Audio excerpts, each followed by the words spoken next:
¿Quién iba a decir que el Chapo enviaría un mensaje de socorro desde la cárcel? Quiero decir, el hombre fue responsable de este video de tortura filtrado. Si todavía eres escéptico sobre si el Chapo fue responsable, considera este video de él interrogando a otro hombre encadenado a un poste.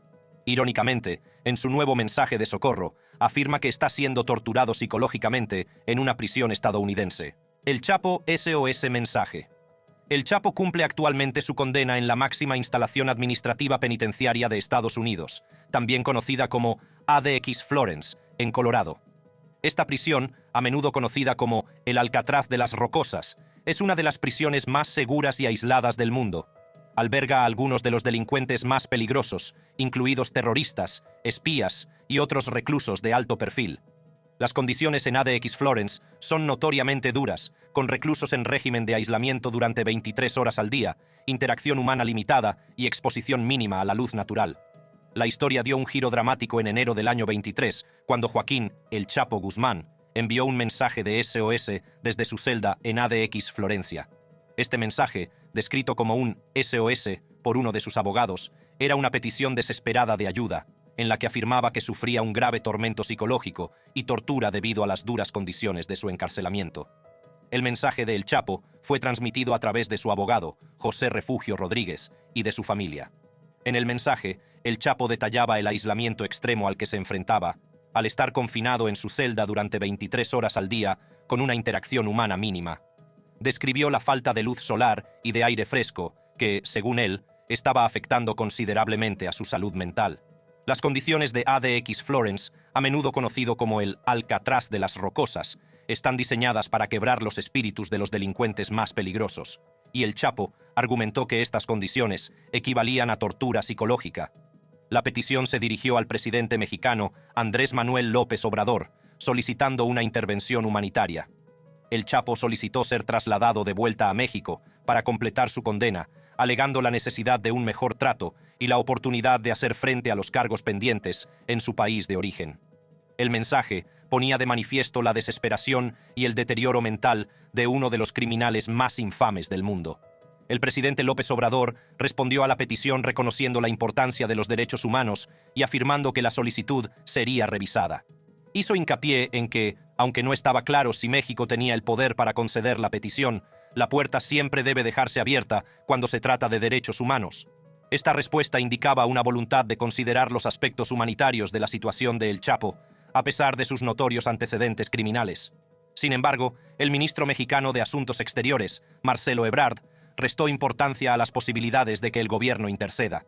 Señaló el historial de fugas de prisión de El Chapo y los riesgos potenciales que implicaría su traslado de vuelta a México. Ebrard declaró que revisaría la petición con la Fiscalía, pero se mostró escéptico sobre la viabilidad de tal medida. El mensaje de SOS de El Chapo ha suscitado un debate más amplio sobre el trato que reciben los reclusos de alto perfil y las condiciones de las prisiones de máxima seguridad. Las organizaciones de derechos humanos llevan mucho tiempo criticando el uso del régimen de aislamiento y la falta de apoyo a la salud mental en este tipo de instalaciones. ¿Cómo pasó de ser el mayor capo de la droga del mundo a enviar un mensaje de SOS desde la cárcel? El Chapo comenzó su andadura en el mundo del narcotráfico muy joven. Su temprana implicación en el tráfico de drogas le hizo ascender rápidamente en el escalafón, demostrando una ambición despiadada y una mente estratégica que acabarían convirtiéndole en uno de los capos más poderosos de la historia. En la década de los 80, el Chapo se había convertido en una pieza clave del Cártel de Sinaloa, una organización criminal que llegaría a dominar el tráfico de drogas en todo el continente americano y más allá. Bajo su liderazgo, el cártel se convirtió en una operación sofisticada y muy eficaz, que traficaba con grandes cantidades de cocaína, heroína, metanfetamina y marihuana. La influencia del cártel se extendió de México a Estados Unidos, Europa y Asia, generando ingresos de miles de millones de dólares. El ascenso al poder de El Chapo estuvo marcado por la violencia extrema y la corrupción. Orquestó numerosos asesinatos, sobornó a funcionarios y se enzarzó en brutales guerras territoriales con cárteles rivales. Su habilidad para eludir la captura y mantener el control de su imperio le valió un estatus legendario en el submundo criminal. A pesar de los numerosos intentos de las fuerzas de seguridad por detenerle, El Chapo siguió siendo escurridizo, utilizando a menudo elaborados túneles y pisos francos para evitar su captura. En 1993, El Chapo fue finalmente capturado en Guatemala y extraditado a México, donde fue condenado a 20 años de prisión. Sin embargo, su encarcelamiento no sirvió para frenar su influencia. En 2001, protagonizó una audaz fuga de Puente Grande, una prisión de máxima seguridad, escondiéndose en un carro de lavandería. Esta fuga no solo avergonzó al gobierno mexicano, sino que consolidó su reputación de figura intocable. Durante más de una década, el Chapo siguió expandiendo su imperio de la droga mientras eludía su captura. Su segunda captura en 2014 duró poco, ya que volvió a escapar, esta vez a través de un túnel de 1,5 kilómetros excavado bajo su celda en la prisión del Altiplano. El túnel estaba equipado con iluminación, ventilación y una motocicleta sobre raíles, lo que demuestra la audacia y los recursos de que disponía. La suerte de El Chapo se acabó en 2016, cuando fue capturado por tercera vez en una dramática redada de marines mexicanos. Esta vez, el gobierno mexicano decidió extraditarlo a Estados Unidos para que se le imputaran cargos. En 29, El Chapo fue declarado culpable de múltiples cargos, entre ellos tráfico de drogas, blanqueo de dinero y delitos relacionados con armas. Fue condenado a cadena perpetua más 30 años y a renunciar a 14.000 millones de dólares. El juicio reveló información escalofriante sobre el funcionamiento del cártel. El Chapo y sus socios utilizaban la intimidación, la tortura y el asesinato para mantener su poder y eliminar a sus rivales. Esta cultura de la violencia se transmitió a los hijos de El Chapo, que más tarde serían conocidos como los Chapitos. Los Chapitos, Ovidio Guzmán López, Jesús Alfredo Guzmán Salazar e Iván Archibaldo Guzmán Salazar, crecieron a la sombra del imperio criminal de su padre.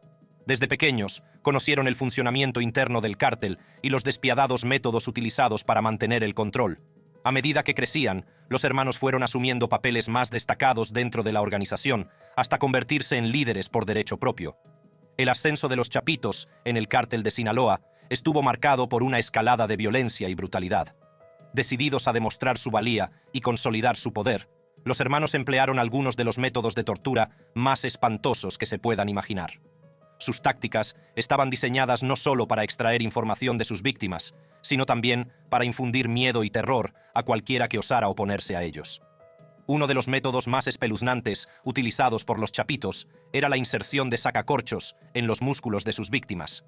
Esta espantosa técnica consistía en introducir el sacacorchos en la carne, causando un dolor insoportable, y luego arrancarlo, dejando profundas heridas abiertas. Este método solía combinarse con otras formas de tortura, como introducir chiles picantes en las heridas abiertas y en la nariz de los cautivos. La combinación de tormento físico y psicológico estaba diseñada para doblegar la voluntad de sus víctimas y obligarlas a revelar información valiosa. Los Chapitos también empleaban la electrocución como método de tortura. Mediante descargas eléctricas, infligían un intenso dolor y miedo a sus cautivos. Este método era especialmente eficaz para acabar con la resistencia de sus víctimas, haciéndolas más proclives a cooperar y divulgar información.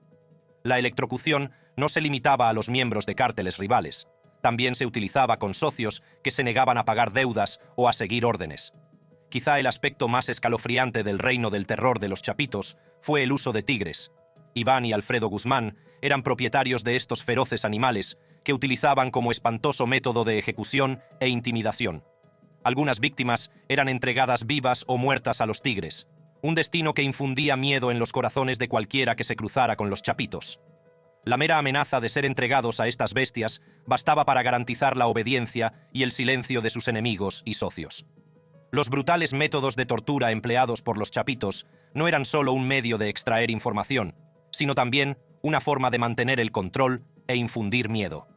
Demostrando su voluntad de utilizar una violencia tan extrema, los hermanos pudieron consolidar su poder dentro del cártel de Sinaloa y disuadir a cualquier posible rival. Los Chapitos. La caída de las figuras más destacadas del cártel de Sinaloa, incluidos los hijos de Joaquín, El Chapo Guzmán, marcó un capítulo importante en la actual batalla contra la delincuencia organizada. La implacable actuación del Departamento de Justicia de Estados Unidos en favor de la justicia, combinada con la colaboración estratégica internacional, ha dado con figuras clave y ha desbaratado las operaciones de uno de los cárteles de la droga más poderosos del mundo. El cártel de Sinaloa, dirigido en su día por el tristemente célebre El Chapo, ha sido una fuerza formidable en el tráfico mundial de drogas. Tras la captura del Chapo y su posterior condena a cadena perpetua en 2019, la atención se centró en desmantelar el imperio criminal que dejó tras de sí. Sus 4 hijos, Alfredo, Iván Archibaldo, Joaquín y Ovidio Guzmán, fueron identificados como figuras fundamentales en las operaciones del cártel, orquestando una sofisticada red involucrada en el tráfico de drogas, el lavado de dinero y los crímenes violentos. La represión de los chapitos, como se les conoce, supuso una amplia operación internacional encabezada por el Departamento de Justicia de Estados Unidos. El 14 de abril de 2023 se anunciaron los cargos contra las operaciones globales del cártel, revelando la profundidad de sus actividades delictivas. 8 altos funcionarios estadounidenses, entre ellos el fiscal general Merrick Garland y los directores de la DEA y el FBI, dieron a conocer la ofensiva judicial contra estos herederos del imperio de El Chapo. Los cargos contra los hermanos Guzmán y 24 colaboradores abarcan una amplia gama de delitos, entre ellos delincuencia organizada, narcotráfico, tenencia ilícita de armas y blanqueo de dinero. La acusación revela las intrincadas operaciones del cártel de Sinaloa, destacando su implicación en asesinatos, torturas y contrabando transnacional. Los esfuerzos del gobierno estadounidense para desmantelar el cártel de Sinaloa se remontan a 2008. Esta investigación a largo plazo se centró no solo en los hijos de Guzmán, sino también en sus familiares, antiguos socios e informantes dentro de la red criminal. El caso contra los herederos de El Chapo abarca múltiples jurisdicciones, con causas penales presentadas en el Distrito Norte de Illinois, el Distrito Sur de Nueva York y el Distrito de Columbia. Los documentos judiciales detallan las brutales tácticas del cártel, como alimentar a los enemigos con tigres y crear laboratorios clandestinos para producir fentanilo, una droga responsable de una crisis de salud pública en EEUU. Las operaciones del cártel se extendían por todos los continentes y utilizaban métodos sofisticados, como pagos en criptodivisas, para eludir la detección. La infiltración de la DEA en el cártel durante más de un año desempeñó un papel crucial en la recopilación de pruebas. Bajo el liderazgo de los hijos de El Chapo, el cártel de Sinaloa cambió su enfoque de las drogas tradicionales, como la marihuana y la cocaína, al fentanilo. Este potente opioide sintético ha causado estragos en comunidades de todo Estados Unidos, provocando decenas de miles de muertes por sobredosis al año. La capacidad del cártel para adaptarse al cambiante panorama de las drogas demuestra su ingenio y resistencia. Una de las figuras clave en el desmantelamiento del cártel fue Jesús Vicente Zambada Vicentillo, hijo mayor de Ismael El Mayo Zambada, cofundador del cártel de Sinaloa. Detenido en 2009 y extraditado a Estados Unidos, Vicentillo se convirtió en un informante clave que reveló el funcionamiento interno del cártel. Su testimonio durante el juicio de El Chapo proporcionó una visión sin precedentes de las operaciones y la dinámica de liderazgo del cártel. Otro golpe importante para el cártel lo dieron los hermanos Flores, Pedro y Margarito, que en su día dirigieron las operaciones del cártel en EEUU. En 2008, empezaron a cooperar con las autoridades, grabando conversaciones con miembros del cártel, incluidos El Chapo y sus hijos. Estas grabaciones proporcionaron pruebas cruciales a los fiscales, lo que condujo a numerosas detenciones y extradiciones. La cooperación de los hermanos Flores y del hijo de Zambada fue decisiva para desmantelar las operaciones del cártel y llevar ante la justicia a figuras clave. Sus testimonios ofrecieron una visión poco frecuente del funcionamiento interno del cártel y pusieron de relieve la complejidad y la envergadura de sus operaciones. En enero de 2023, la detención de Ovidio Guzmán, uno de los hijos de El Chapo, supuso una importante victoria para las fuerzas del orden.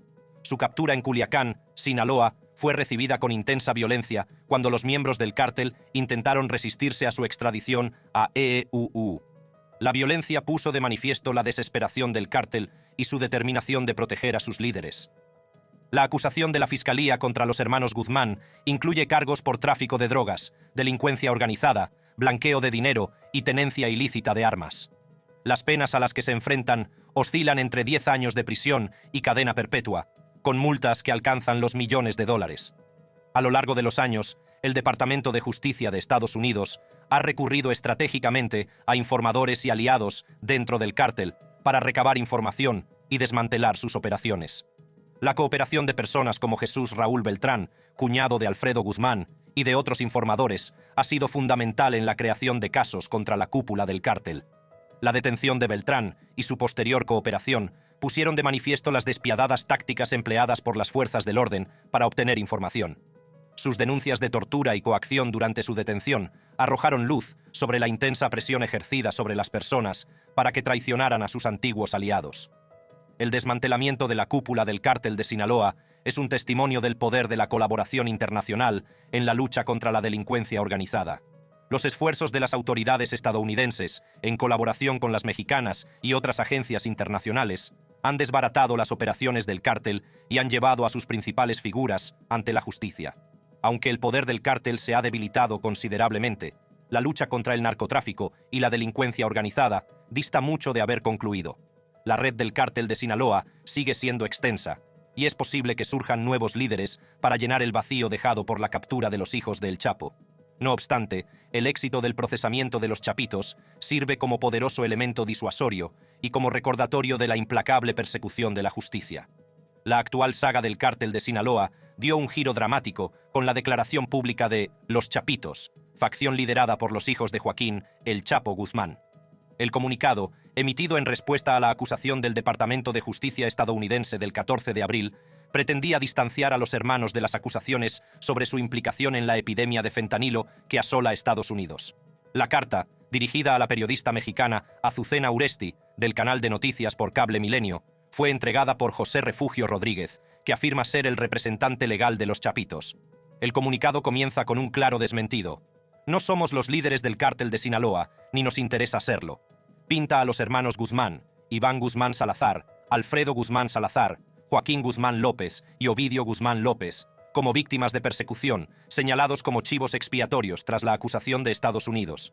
En la acusación se nombraba a 28 miembros del cártel de Sinaloa, incluidos los hermanos, y se les acusaba de delincuencia organizada, tráfico de drogas, tenencia ilícita de armas y blanqueo de dinero.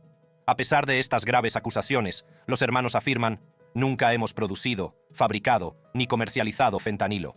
Esta afirmación rebate directamente las acusaciones de la DEA y la narrativa que rodea sus supuestas actividades delictivas.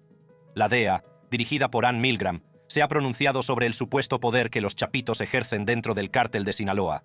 Milgram declaró que su influencia superó la de su padre, afirmando que el cártel nunca ha sido más poderoso y nunca ha hecho más dinero. Afirmó que el cártel opera ahora en más de 40 países, contribuyendo a la crisis del fentanilo en Estados Unidos. En marcado contraste, los chapitos insisten: nunca hemos trabajado con fentanilo. Niegan haberse asociado a sabiendas con individuos implicados en el tráfico de fentanilo, atribuyendo las acusaciones a la infamia mundial de su padre. También rechazan la idea de que el cártel de Sinaloa funcione como una entidad unificada, argumentando en su lugar que está formado por varios grupos independientes que operan bajo el conocido nombre del cártel. Según los chapitos, el nombre del cártel se ha convertido en una marca, utilizada por diferentes grupos para influir en el tráfico de drogas. Alegan que facciones independientes afirman falsamente estar afiliadas a ellos para asegurarse mejores tratos, perjudicando así su reputación. Este uso indebido de su nombre, argumentan, agrava su difícil situación, convirtiéndolos en objetivo tanto de las fuerzas del orden como del escrutinio público. Los hermanos expresan su frustración por lo que perciben como una narrativa impulsada por los medios de comunicación que los vilipendia sin pruebas. En cada narcobalada, en cada noticia sensacionalista y en las redes sociales, en cada youtuber que entrevista a expertos, nuestro nombre es arrastrado por el fango, lamentan. Esta imagen mediática, afirman, ha predispuesto al público en su contra. Los chapitos niegan firmemente las acusaciones de violencia y brutalidad de la DEA, incluidas las historias de palizas con bates de béisbol y de alimentar a sus rivales con tigres como mascotas. Las historias de los bates y los tigres, de que matamos a alguien con nuestras propias manos, son falsas, afirman. Ponen en duda la verosimilitud de tales acusaciones, cuestionando la lógica que las sustenta. Además, rechazan las afirmaciones de que Iván Guzmán Salazar juró inundar las calles de Estados Unidos con fentanilo.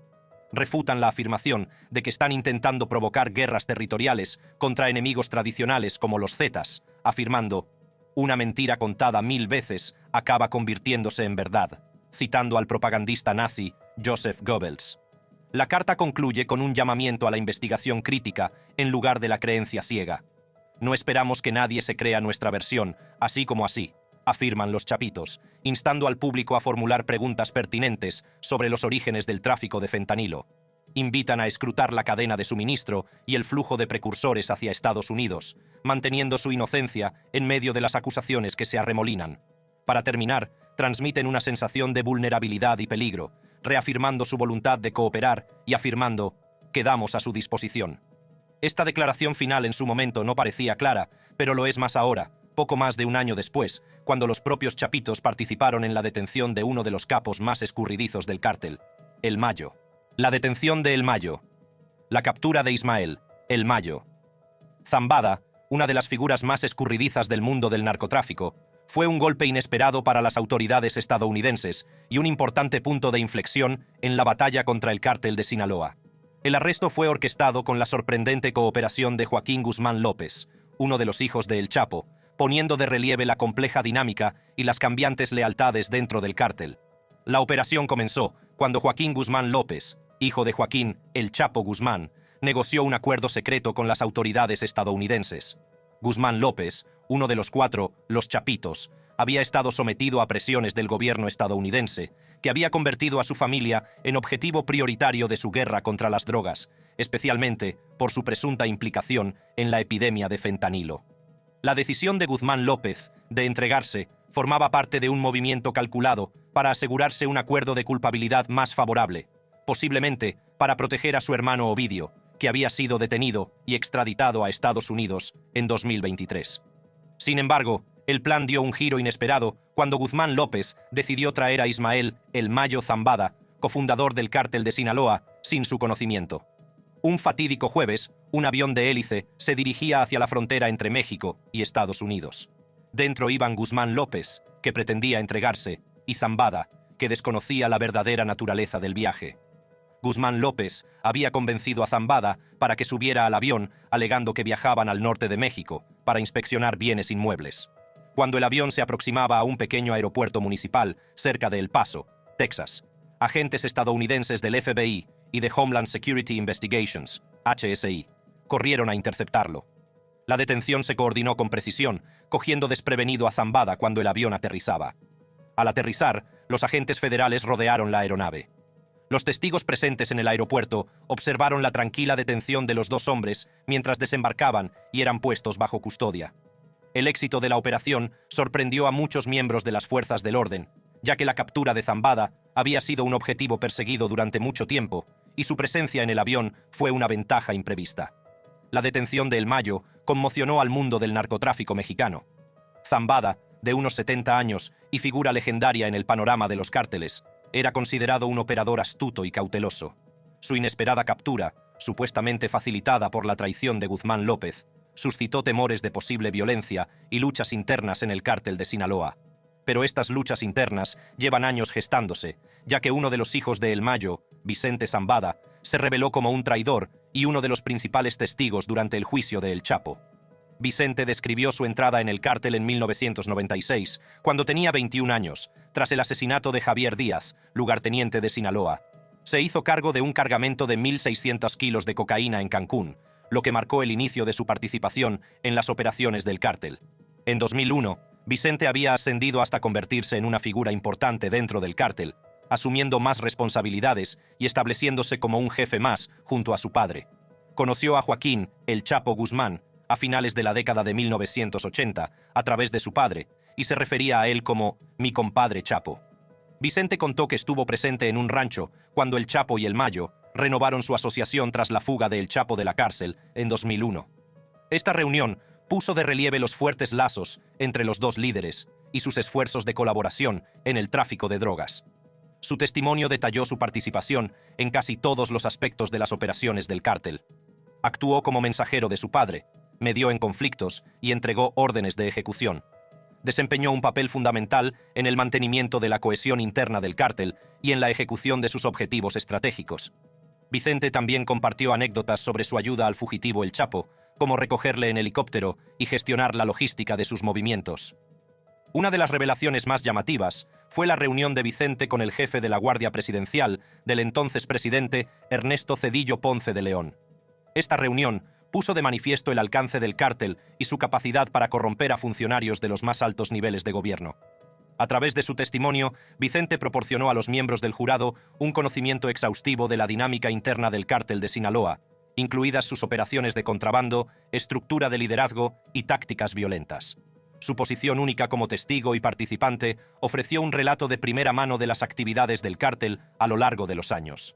Al cooperar con las autoridades estadounidenses y prestar testimonio detallado contra El Chapo, Vicente trató de evitar pasar el resto de su vida en una prisión federal.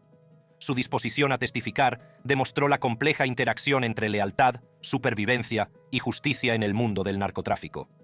Las revelaciones de Vicente Zambada Niebla fueron decisivas para sacar a la luz el funcionamiento interno del cártel de Sinaloa y el papel de El Chapo en él, contribuyendo de forma significativa a la condena del Chapo y poniendo de relieve la corrupción y la violencia generalizadas que sustentan el tráfico de drogas en México.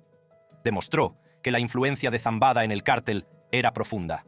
Como cofundador junto a El Chapo, había ayudado a convertir el cártel de Sinaloa en una potencia mundial.